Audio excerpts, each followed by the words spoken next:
बिहार की राजनीति में विधानसभा चुनाव से पहले सरगर्मियां बढ़ती हुई नजर आ रही हैं। देखा जा रहा है कि जहां एनडीए के दलों में सीटों के बंटवारे को लेकर सिर्फ उठव्वल की स्थिति बनती हुई दिखाई दे रही है, तो वहीं महागठबंधन में भी माहौल शांत नहीं दिखाई दे रहा है। जहां महागठबंधन पहले ही तेजस्वी यादव को सीएम चेहरा घोषित कर चुका है, तो वहीं कांग्रेस अब बिहार के अंदर कन्हैया कुमार को चुनावी मैदान में उतारते हुए यहाँ नौकरी देने की जो बात यहाँ पर बिहार सरकार करती है उसको लेकर निशाना साधती हुई नजर आ रही है। और यहाँ पर पलायन रोको नौकरी दो का नारा देते हुए कन्हैया कुमार की यात्रा बिहार के अंदर शुरू होती हुई नजर आ रही है। और देखा जा रहा है कि इस यात्रा के माध्यम से कांग्रेस विधानसभा चुनाव में अपने वोट बैंक को मजबूत करने की राजनीति कर रही है। तो अब ऐसे में क्या बिहार के अंदर एक बड़ा चेहरा बनकर उभरते हुए कन्हैया कुमार नजर आएंगे? क्या कन्हैया कुमार और तेजस्वी यादव में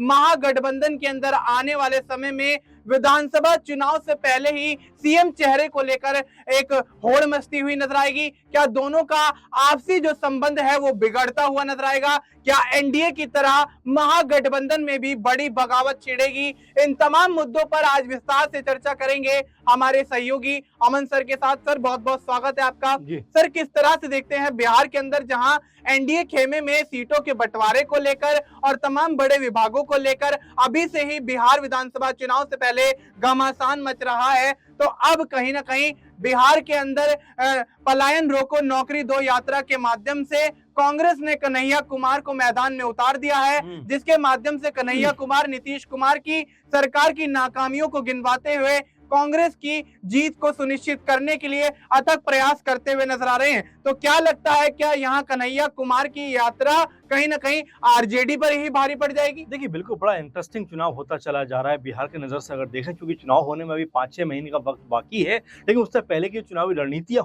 बनती हैं, होती हैं, उसको लेकर जिस तरह के समीकरण और जिस तरह के बयानबाजी सामने आती हैं, वो अपने आप में ये बताने को काफ़ी है कि बिहार के अंदर जो चुनावी माहौल है वो अब बनता हुआ दिखाई पड़ रहा है। सब दल अपने आप को मजबूत करना चाहते हैं। आप देखिए, जो दल गठबंधनों में भी है वो भी इंडिविजुअल तौर पर खुद को ताकतवर बनाने की तमाम भरसक कोशिश करते हुए नजर आते हैं। आपने यहाँ जिक्र कन्हैया कुमार का कर दिया। कन्हैया कुमार की अगर बात की जाए तो जेएनयू के बाद से ही लगातार वो चर्चाओं में बने हुए हैं। उन्होंने पहले वाम दल से बेगूसराय यानी कि जो उनका गृह क्षेत्र है वहां से चुनाव लड़ा, लेकिन चुनाव में वो हार जाते हैं। फिर दिल्ली से चुनाव को लड़ाया जाता है कांग्रेस पार्टी की तरफ से, वो भी चुनाव हार जाते हैं। लेकिन अब जिस तरह से एक बार फिर अपने गृह राज्य में पहुंचे हैं और एक मुहिम सी छेड़ते हुए दिखाई पड़ रहे हैं, एक कह सकते हैं कि एक जन यात्रा करते हुए नजर आ रहे हैं, जिसमें वो एक महत्वपूर्ण मुद्दे पे ध्यान केंद्रित करते हुए दिखाई दे रहे हैं कि पलायन रोको, यानी कि जो लगातार बिहार से दूसरे राज्यों में जाकर लोग काम कर रहे हैं उसको रोका जाए, अपने यहीं पे नौकरियां क्रिएट की जाए, कंपनियां फैक्ट्रियां लगाई जाएं, कंपनियां लगाई जाएं, ताकि बिहार का जो भविष्य है वो बिहार में अपने आप को सुरक्षित महसूस करे और वहीं पर उनको रोजगार मिलता हुआ दिखाई पड़े। इस इमोशन के साथ में कहीं ना कहीं कन्हैया कुमार पूरे बिहार में घूमना चाहते हैं, लोगों से बात करना चाहते हैं और लोगों का समर्थन भी कहीं ना कहीं उनको मिलता हुआ नजर आ रहा है। और ये अब बात कहीं ना कहीं तेजस्वी यादव को खटकती हुई नजर आ रही है, आरजेडी को खटकती हुई नजर आ रही है। दरअसल अब तक ऐसा लग रहा था कि तेजस्वी यादव ही कह सकते हैं इंडिया गठबंधन कुनबे के बिहार से मुख्यमंत्री चेहरा होंगे, लेकिन जिस तरह से कन्हैया कुमार ने अपनी यात्रा शुरू की है उसके बाद से ऐसा लगने लग गया है मनीष की क्या यहाँ कांग्रेस पार्टी भी अपने आप को कुछ संभावनाओं के बीच में पा रही है? क्या कांग्रेस पार्टी को ये नजर आ रहा है कि आने वाला समय अगर बेहतर तरीके से अभी मेहनत की गई तो उनका होने वाला है? क्योंकि बिहार में कांग्रेस पार्टी अपने आप को फिर से रीस्टैब्लिश करने के मूड में दिखाई पड़ रही है। बीते समय जब इंडिया गठबंधन के तहत चुनाव लड़ा गया था तो वहां पर भी 2-3 सीटें कांग्रेस पार्टी के हक में आई थी, जो कहीं ना कहीं कांग्रेस पार्टी का जो कह सकते हैं विश्वास है उसको बढ़ाते हुए दिखाई पड़ रही है। अब यहाँ से क्या आपस में तकरार बढ़ेगी? क्या कांग्रेस पार्टी खुद को आगे बढ़ाती हुई नजर आएगी? कांग्रेस पार्टी की अपना अलग गठबंधन यहाँ पर बनाती हुई नजर आएगी? क्योंकि इस बात को मैं इसलिए भी कह रहा हूँ कि शकील अहमद ने, जो कांग्रेस पार्टी के बड़े नेता, उन्होंने जेडीयू को आमंत्रण दिया था कि भाई आइए हमारे साथ आप जुड़ जाइए, शामिल हो जाइए। यानी कि कहीं ना कहीं कोई ना कोई बात ऐसी है जो कांग्रेस पार्टी के लिए कह सकते हैं संभावनाओं के द्वार खोलती हुई दिखाई पड़ रही है। क्योंकि बीजेपी की बात करें तो वो भी कह सकते हैं कि एक तरीके से जो जेडीयू है उसके साथ में बहुत कंफर्टेबल कंफर्टेबल नहीं है और ऐसे में क्या दोनों का अलगाव हो सकता है, जेडीयू क्या फिर वापस आरजेडी के पास आ सकती है या यहाँ कांग्रेस पार्टी से वो हाथ मिलाते हुए एक नया समीकरण बिहार में बना सकती है। क्योंकि देखिए राजनीति में कब कौन सा समीकरण खड़ा बैठ जाए, मजबूत बैठ जाए, कहा नहीं जा सकता। इसी तौर पे मुझे लगता है कन्हैया कुमार कांग्रेस पार्टी के लिए माहौल बना रहे हैं कि अगर 20-30 सीटें भी कांग्रेस पार्टी के हक में आ जाएं तो वो एक बड़ा सियासी खेल यहाँ पे करते हुए नजर आ सकते हैं। जी बिल्कुल, तो ऐसे में 20 से 30 सीटें भी अगर कांग्रेस के पाले में चली जाती है तो कांग्रेस सियासी आंकड़ों को पलटने की तैयारियां करती हुई नजर आ सकती है। लेकिन कन्हैया कुमार की एक्टिव से क्या बिहार का जो युवा है वो कांग्रेस की तरफ जाता हुआ नजर आएगा? क्या जिस तरह से तेजस्वी यादव ने यहाँ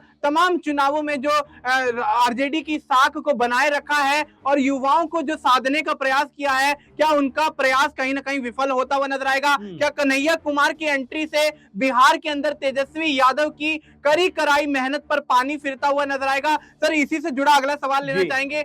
अगर कन्हैया कुमार यहाँ पर युवाओं को साधने के प्रयास में कामयाब होते हुए नजर आते हैं तो क्या तेजस्वी यादव का राजनीतिक कद बिहार के अंदर घटता हुआ नजर आ सकता है? देखिए बिल्कुल, और इसमें कोई मैं कहता हूँ हैरानी की बात भी नहीं, क्योंकि यहाँ कांग्रेस पार्टी भी चाह रही कि भाई खुद को मजबूत किया जाए। आपने देखा दिल्ली में भी लगातार आम आदमी पार्टी के साथ में जिस तरह तकरार देखने को मिली, अलग अलग होकर चुनाव लड़ते हुए नजर आए, जब इंडिया गठबंधन दोनों साथ हैं, हरियाणा में भी कमोबेश वैसा ही रहा। तो यहाँ कांग्रेस पार्टी बड़ा स्पष्ट बताना चाहती है कि वो दूसरे दलों के सहारे खुद को मजबूत नहीं करेगी, बल्कि अपना जो खोया हुआ जनाधार है वो वापस पाना चाहेगी। इसीलिए लगातार कांग्रेस पार्टी कह सकते हैं कि तमाम तरह की रैलियां, तमाम तरह की जनसभाएं, तमाम तरह से कह सकते हैं कि जो उनके कह सकते हैं कि जो पार्टी लेवल पे जो पद होते हैं उसमें भी बदलाव करती हुई नजर आ रही है। आप जरा देखिए कांग्रेस पार्टी युवाओं की तरफ लौट रही है, उसका सबसे बड़ा उदाहरण हरियाणा में नजर आता है, जहां पर दीपेंद्र हुड्डा को लेकर बातें चल रही हैं कि उनको पार्टी कमान सौंपनी चाहिए, तभी पार्टी मजबूत हो सकती है। राजस्थान में सचिन पायलट को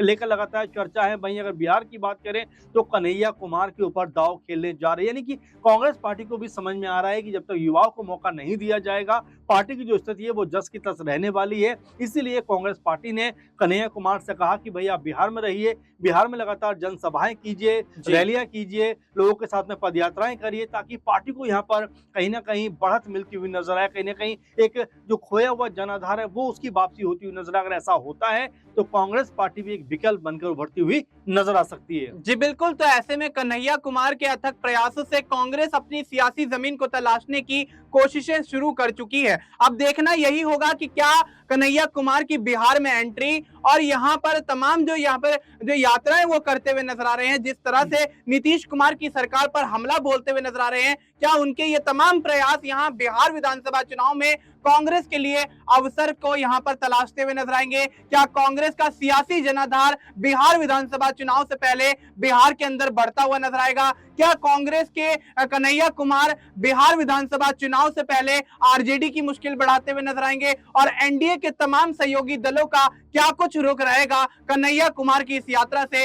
इस पर लगातार हमारी नजरें बनी रहेंगी। फिलहाल के लिए इतना ही। बाकी देश और दुनिया से जुड़ी तमाम जानकारी के लिए आप देखते रहिए SPN9 न्यूज।